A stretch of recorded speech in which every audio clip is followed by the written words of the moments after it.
ยแต่งงานแล้วเป็นแม่ห้างบ่หรือไม่ห้างไม่ห้างลูกหนึ่งโดมีลูกจากคนผู้เดียวยิงหรือชายยเห็นนะ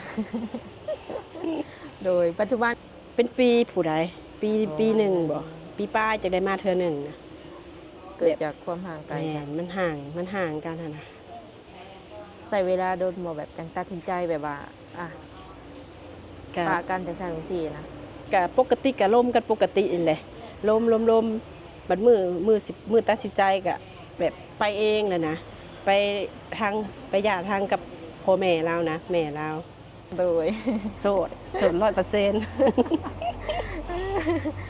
พร้อมแบบเริ่มต้นชีวิตใหม่แล้วตอนนี้แม่แล้วสิเขาลึกแบบได้ก็ได้นะเพราะแต่ว่าเข้าใจการล่มเลยกับเข้าใจการแบบนิสัยแบบผู้ใหญ่อะเป็นผู้ใหญ่อะเน้นทีนี้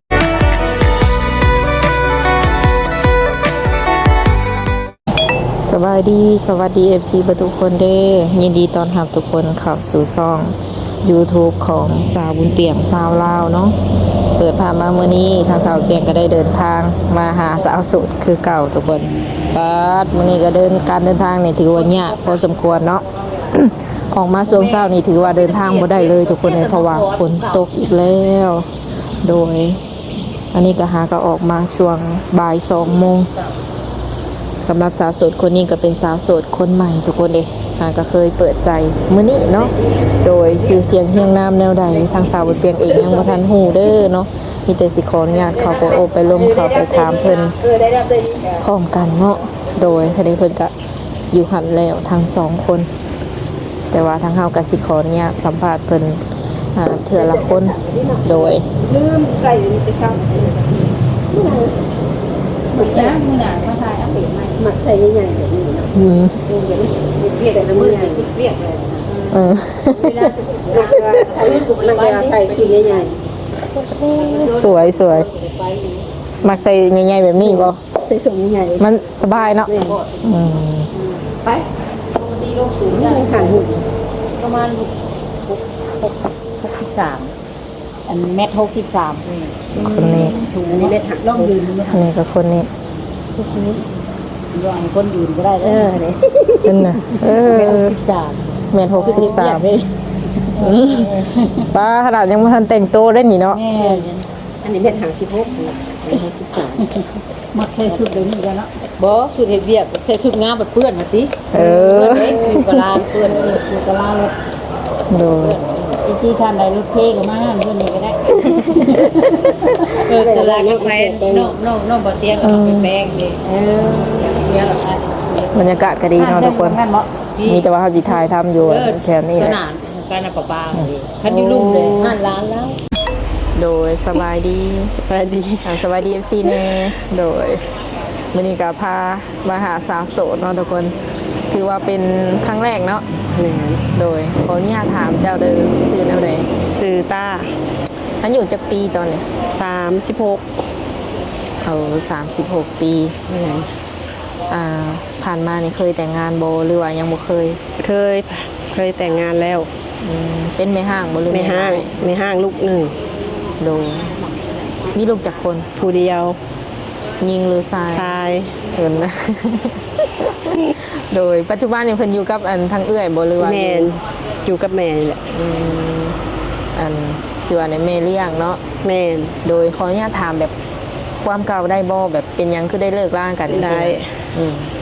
เป็นย้อนหยังคือได้แบบเลิกลากันได้เป็นแม่ห้างจังซี่เพิ่นไปเฮียนแล้วก็บ่ค่อยมาหานะบ่ค่อยมาแล้วก็อยู่ทางพุ่นกะเพิ่นกะมีผู้สาวแล้วก็เลยตัดสินใจแบบอยู่บ่ได้แล้วก็เลยแบบป้านะคือเจ้าน่ะทำใจบ่ได้แหละป้าเพิ่นเองบ่แบบฮู้แบบว่าความจริงหยังเบิดเด้ว่าเพิ่นกะมีใหม่หั่นน่ะแล้วก็เลยตัดสินใจแล้วก็ป้าคือไปเฮียนนี่ก็ห่างแบบห่างกันเนาะแม่นเดือนหนึ่งมาห่างกันอยู่บ่เลยมันก็เป็นปีผู้ใดปีหนึ่งบ่ปีป้ายจะได้มาเธอหนึ่งนะเกิ กิดจากความห่างไกล แม่ กัน นมันห่างกันหั่นน่ะ ใส่เวลาโดนบ่แบบจังตัดสินใจแบบว่าอ่ะ ก็ ปากันจังซั่นจังซี่นะ ก็ปกติก็ล่มกันปกตินี่แหละล่มบัดมือตัดสินใจก็แบบไปเองเลยนะไปหย่าทางกับพ่อแม่เรานะแม่เราเราหาบ่ได้มามือหย่าค่ะเฮาตัดสินใจไปส่งเองนะ เพิ่นบ่ได้ว่าแนวใดบ่ ก็เพิ่นก็โทรมาอยู่ก็บ่ได้รับโทรศัพท์หยังนะแบบก็ปล่อยไปเลยมีแต่ส่งว่ามีแต่บอกว่าปล่อยไปส่งแล้วว่ะบ่เอาแล้วนะรับบ่ได้ค่ะว่า คือจับได้ครั้งแรกแล้วก็ปะเลยบ่นี่หรือว่ามีหลายครั้งอยู่ให้โอกาสเพิ่นอยู่บ่ ก็สว่าให้โอกาสแหละแบบ เออ หู้ทั้งหั่นนะเฮากับแบบยืนยาวมาหั่นนะ อืม แล้วก็อดบ่ได้นะแล้วก็เลยแบบตัดสินใจปะนะ โอ้ ตัดสินใจปะเองนะ โดยก็ถือว่าเพิ่น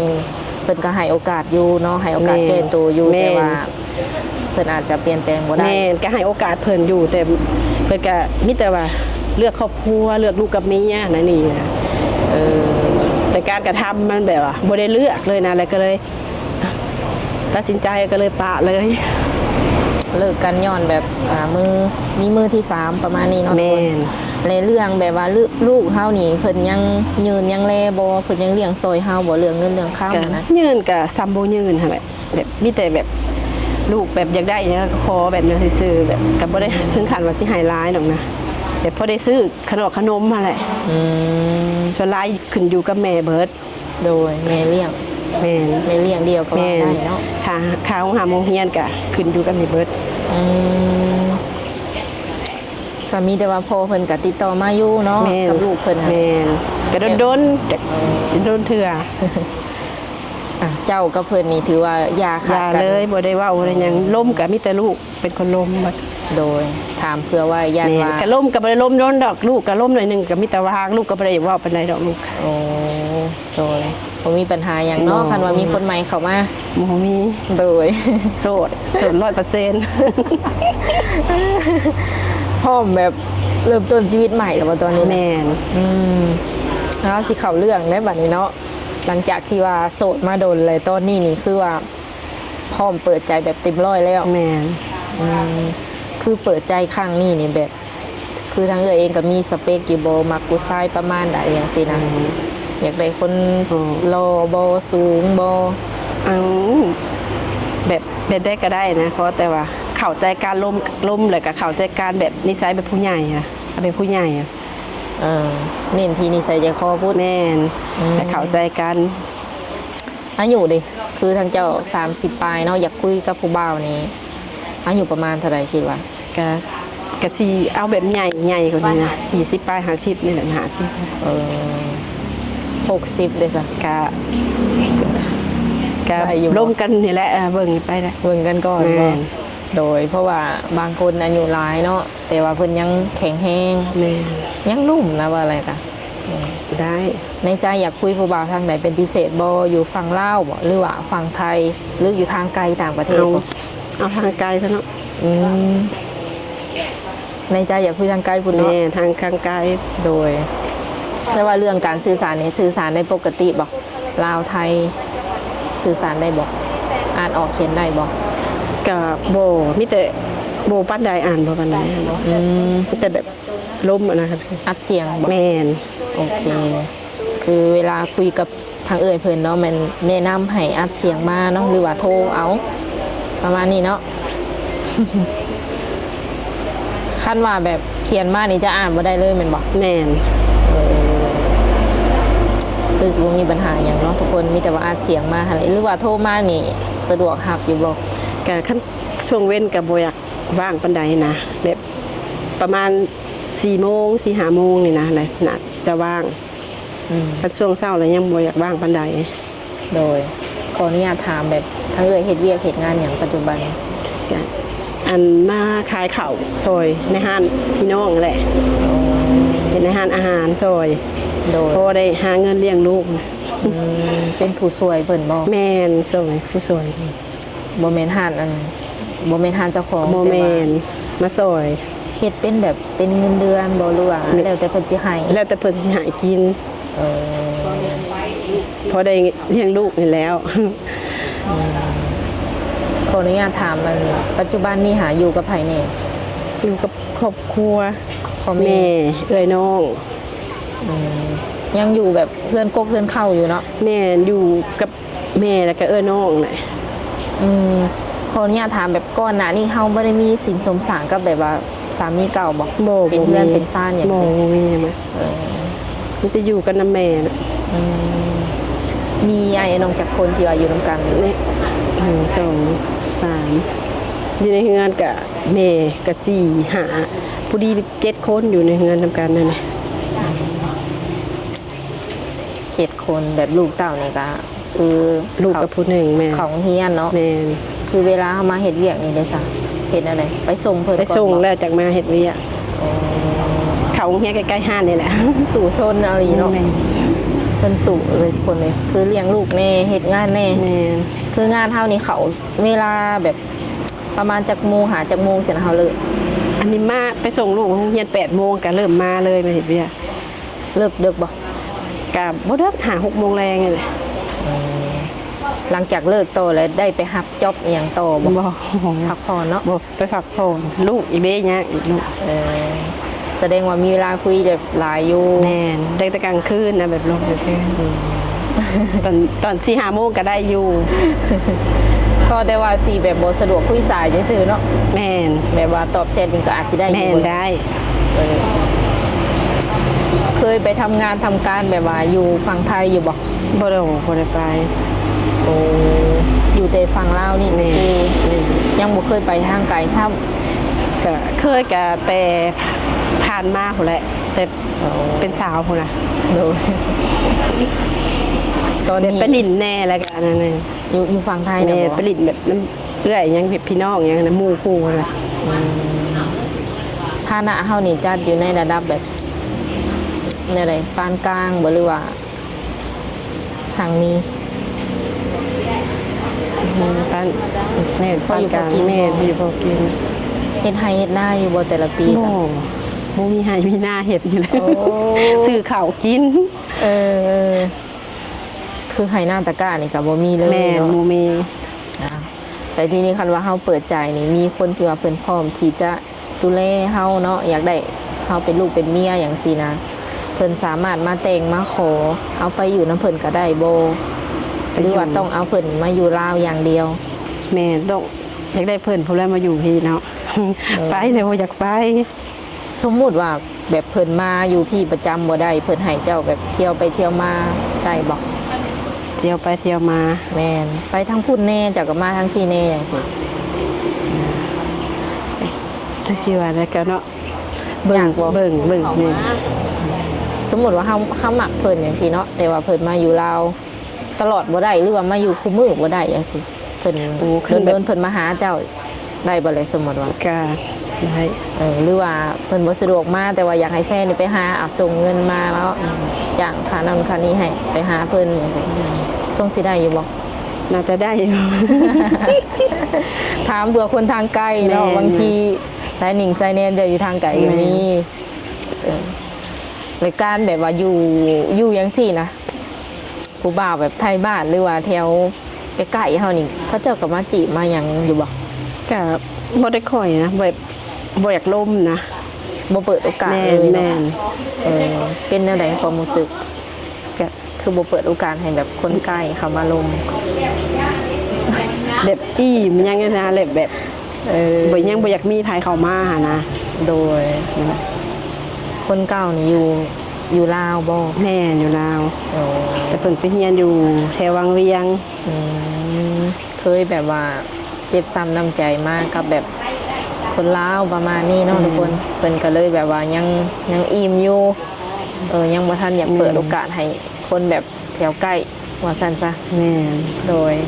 คันว่าเพิ่นสิทักมาลินน้ำเอื้อยนี่เพิ่นสามารถทักมาได้ทางใดแน่แจกหยังแน่ มีก็มีอัน WhatsApp อย่างนั้น อ่า มี เบอร์ Messenger อย่างก็มีแม่มี LINE ก็มี LINE เอา LINE แจกเบอร์3เนาะ แม่ คันว่าเพิ่นขอ แม่น ก็คือสะดวกเลย แม่นได้ เปิดใจครั้งแรกนี่เป็นยังไง ความรู้สึก มันซื้อแบบว่าตื่นเต้น ก็แบบว่า รู้สึกแบบ ติดตามมาแต่โดนหรือบ่หรือว่าหากระหูจัก กะฮู้จักโดนละใด เมื่อก่อนนี่เดแบบเป็นอะไรคือบ่ออกมาเปิดใจอายบ่ มันกะบ่ฮู้ว่าสิแบบใดหันนะเปิดแบบใดบ่กล้าหั้นนะแล้วก็แบบศึกษาถามแบบหลายคนว่าเปิดแบบใดหันนะ เออ ก็เลยตัดสินใจว่าเบิ่งพร้อมแล้วพร้อมที่จะเปิดใจแล้ว อืมแต่ก็แบบอายอยู่ แม่น ครั้งแรกเลยเนาะบุติเพิ่นตัวเพิ่นเลยถือว่าตอนนี้ก็กล้าบัดนี้เนาะ แม่น โดยลักๆนี่แม่นว่า เจ้าอยากได้คนที่ว่านิสัยดีบ่เจ้าว่า แม่นนิสัยแบบผู้ใหญ่แบบร่วมกันเข้าใจกันนะ เออ เข้าใจกันเป็นนิสัยแบบผู้ใหญ่ แสดงว่าแบบว่าขี้หึงขี้หวงนี่ เจ้าจะบ่ค่อยมักบ่ แม่นแบบบ่มักให้หึงหวงกันหั่นนะแบบอะไรนะ สมมุติว่าไปหันไปหนีเด้บ่ได้บอกบ่อยากฮู้บ่ กะบอกอยู่ไปแซ่ไปหันไปนี่กะบอก เจ้าได้เป็นคนนิสัยใจคอแบบใด คนหักนิสัยค่ะแบบนิสัยคนแบบหมักลมแบบนิสัยหมักม่วนนั่นนี่นะหมักลม บ่ค่อยให้ กับคันแนมเห็นให้ก็ให้เนาะ ให้อยู่ เห็นให้ก็ให้อยู่ ใจฮ้อนบ่หรือว่าใจเย็น ใจฮ้อนเลยคันอยากไปซะเลยเดี๋ยวนี้ได้ เออ มันใจฮ้อน ขออนุญาตถามแบบเจ้าสูงเท่าไหร่ เหม็นคือที่ ฮอด เหม็ บ่ น ด160กว่าฮอดบ่ โอ้โหที่เหม็น56บ่ โอ้50กว่าๆเนาะ แม่นความสูงบอก แม่นแล้ว น่าจะแม่นเม็ด56บอกเนี่ย อันตัวจริงเพิ่นเป็นคนแบบอยากออกขาวๆเนาะขาวเหลืองเนาะลูกชายได้สแบบเพิ่นโอเคบ่สมมุติว่าเจ้าสิมีแบบ แม่นโอเคแล้วแบบคือเว้าแล้วเจ้าได้ยินแล้วว่ามื้อน่ะว่าสิว่ามาเปิดใจเด้เปิดเลิกว่าซั่นโอ้มัน ก็ ให้ คือ เปิด คันแบบเจ้าสิเริ่มต้นชีวิตใหม่หรือว่ามีครอบครัวใหม่นี่ทั้งเพิ่นก็บ่ได้กีดกันเนาะ แม่น เรื่องลูกนี่ถือว่าโอเคหายห่วงเพิ่นเป็นลูกชายเลยเนาะ แม่น เพิ่นก็เอาใจยากเลี้ยงยากอยู่บ่ เลี้ยงง่ายเด้ เออ หมักแบบว่าไก่เป็ดหมูนั่นนี่น่ะมันหมัก โดยคัน บอกอันก็ใช้แม่มาเปิดใจค่ะเปิดโลดเด้อยากได้หมู อยากได้หมูแม่นซื้อหมูให้เด้อเพิ่นว่าสิแหละซื้อหมูให้ละอ๋อ โอ้ ลูกชายก็เป็นแต่อยากหัว อยากได้ก็บ่ได้อยากได้แนวเพลงแนวอยากน้องๆทุกคนอยากได้หมูไปเลี้ยง หมักหมูหมักไก่นั่นนี่แหละเพิ่นค่ะ เออ หมักเลี้ยงไก่ตีไก่หยังล่ะ แสดงว่าคนที่สิเข้ามานี่ก็คือสิแบบเอาใจบ่ยากน้องๆลูกเพิ่นคือสิเข้ากับเพิ่นได้ง่ายอ เข้า ยู่ ง่ายแม่นเลี้ยงง่ายเขากับคนง่าย ลูกชาย มาเจ้าก็เลือกอยู่บ่แบบว่าอยากได้คนที่เพิ่นโสดบ่เคยแต่งงานบ่หรือว่าเป็นเพราะห้ามเขาหมายจังซี่เจ้ารับได้บ่ล่ะ หับได้บ่เลย ได้ มีลูกติดน้ำคือกันกับเจ้า จ้า ก็ได้คือ ได้ โดยที่นี่บัดนี้เนาะคันว่าเพิ่นเห็นเจ้าในคลิปแล้วเพิ่นอยากมาเห็นตัวจริงบัดนี้เนาะว่าเป็นแนวใดตรงปกบ่คือในคลิปบ่จังซั่นสิเพิ่นสามารถมาหาได้บ่ แม่นมาได้ ค่อยพามาได้เลยบ่หรือว่าต้องนัดกับเจ้าก่อน ก็ต้องนัดกระเจ้าก็ต้องถามก่อนว่าว่างบ่นั่นนี่แม่น โดยขออนุญาตถามแบบสมมติว่าเนาะค่าใช้จ่ายเจ้ากับลูกอย่างสินะ2 คนหลายบ่แต่ละเดือน เบิดหลายบ่ ก็ออกมากับลูกซื้อนั่นซื้อนี่กะมันก็หลายได้เงินแบบมาขายเครื่องขายหยังก็แต่เดือนก็บ่อยากเหลือนะแบบจ่ายใช้ซื้อแต่ละมื้อนะถ้าไปหำไปเฮียนก็แวะซื้อข้าวสิบอกเซเว่นซื้อขนมจะได้ไปโรงเรียนหั่นน่ะ สมมติว่ามีคนแบบเพิ่นพร้อมดูแลจังซั่นจังซี่เนาะเพิ่นก็อาจจะอยากรู้คร่าวๆว่าเบิ่งแย่งเจ้านี่หลายบ่แต่ละเดือนประมาณนี้นะฮอดบ่แบบ10,000หรือว่า 20,000 มันไหลนะครับน่าจะ หา เท่าไหร่ ได้ แม่น เบิดบ่ เบิดเพราะว่า อีหยังกับ แม่กับลูกได้ไปแล้วก็ เต็มที่ได้ซื้อ เขาเซเว่นได้อยากได้หยังกะซื้อเลยนะจ๊ะถ้าบ่ซื้อให้กะหน้าบูดหน้างอลูกกะอยากได้ซื้อให้กะบ่ได้นะบ่แพงบ่ลูกตัวเองนั่นนี่แล้วเพิ่นก็เว้าเรามีดอกคำเว้าเพิ่นค่ะ เพิ่นเป็นว้าว แม่เป็นเว้าเป็นหักสิเข้าคนได้ดอกคนนี้ค่ะเข้าคนง่าย ค่ะคันว่ามื้อหน้ามื้อในมีโอกาสก็สิถ่ายลูกชายเพิ่นให้เบิ่งนำเนาะทุกคนมื้อนี้เพิ่นก็ถือว่าพักเลยเนาะ แม่นก็อยากมานำอยู่บ่คิดอีก ยังมา แม่ว่าว่าจะหน่อยก็มาแล้วอะค่ะไปโลดเพิ่นว่าบอกให้มาไปอยู่ในห้างนั่นแหละ คันครอบแล้วก็แล้วเนาะ แม่นคันเห็นหยังแล้วแบบฮู้เพิ่นฮู้แล้วก็บ่เป็นหยังคันหลักไปตัวแล้วแม่นเพิ่นเครียดแล้วนะ ตอนนี้นี่ถือว่าแบบถามตรงๆก็ได้บ่แบบว่าเฮามีหยังแน่แล้วบ่ที่ว่าเฮาเป็นของเจ้าของแล้วตอนนี้นะ ยังบ่มีหยังเลย คือสมมุติว่าเฮาสร้างครอบครัวใหม่นี่ต้องเริ่มจากศูนย์ใหม่เนาะ แม่น โดยหักความแล้วแต่นี้เนาะ พร้อมแล้ว มีหยังอยากฝากถึง FC ที่ว่าเพิ่นสิเข้ามาคุยกับเจ้าบ่นับตั้งแต่มื้อนี้เนาะเป็นต้นไป ว่าได้เนาะ มีหยังอยากบอกกับเพิ่นบ่เลยแบบความในใจสมมุติว่าเพิ่น ก็ เบิ่ แบบ งอยู่ อยากฝากชีวิตนำเพิ่นนั่นแหละแบบมาดูแลหยังน่ะ เป็นที่ปรึกษาเป็นเสาหลักอะไรเนาะ แม่น เป็นขาดเสาหลักขาดแบบที่ปรึกษานั่นนู่นนี่นั่นเนี่ยต้องให้เห็นเองทุกอย่าง แม่น ผู้หญิงตัวคนเดียวมันกับเมื่อยอ่ะ แบบเป็นแบบในครอบครัวเลยนะสาวรักในครอบครัวแล้วเลี้ยงแม่เลี้ยงไอ้น้องนี่ เออ น้องผู้ชายก็2คนมีเอื้อยก็มีลูกอยู่ในเฮือนอีก อืม แบบเป็นหยังก็ขึ้นอยู่กับอันนี้เบิดนะแบบเมื่อเฮือนแบบขึ้นซื้อนมกันอยู่กันกินนะให้ผู้น้อยนะอีก เอออยู่น้ำเพลินเลยเนาะ แน่อยู่ในเฮือนนำกันคันบ่ซื้อให้ก็เสียได้เลี้ยง โดยเก่งเนาะทุกคนยังเว้าไปนี่ถือว่า มันค่อยเนาะมันเสาได้ บางเทื่อก็คือกันแหละบางเทื่อก็นอนก็บ่หลับแล้วคือแบบในครอบครัวน่ะ เออคิดแบบใดแบบเฮ็ดหยังสิมีอยู่มีกิน แม่ สิ น บ่ คันบัดบ่ซื้อให้ในเฮือนผัดเขาก็บ่มีกินเลยค่ะก็เฮ็ดบ่ลงแต่ว่าสิบ่ซื้อก็ต้องได้ซื้อ โดย บ่มีก็จำเป็นได้ซื้อ ดีแล้วเนาะ แม่น ก็เบิ่งกันไปนะ แม่ ทุกคนมีหน่อยก็แบ่งหน่อย แม่ สมเฮามี แม่นส่วนไรต้นแต่ผู้น้อยหลานนั่นแหละก็ซื้อน้องใหม่ ร้านนี้คือแบบลูก ลูกของเอื้อย เออเป็นจักปีแล้วนะ ไผ ร้านค่ะ หลานอ่ะ กูที่ยังกิน แม่น นม ปี กิน ปลาย2 ปีนี่แหละ อืม ประมาณนั้นแหละ หากแต่ว่าลูกเจ้านี่ออกนมแล้วบ่ โอ้ย หรือว่ายัง เช้าแล้วพอได้กินนมเช้าแล้ว อย่ามากินนม แม่ เสริมนมหยังเลย มีแต่กินนั่นนี่ไม่ย่อยน้ำนั่นนี่แหละกินเบิด กินได้เบิดอะนะ โอเคเนาะทุกคนมีแต่ว่าสำหรับ FC คนไหนที่ว่าอยากติดต่อกับเพิ่นหรือว่าอยากลองคุยเบิ่งก็แม่นทักมาหาทางเฮาได้เนาะสุดท้ายนี้ก็สิได้ขอตัวเจ้าไว้ก่อนคันว่ามื้อหน้า FC เพิ่นให้มาหาก็สิมาหาใหม่เนาะ โดย โดยสบายดี ไป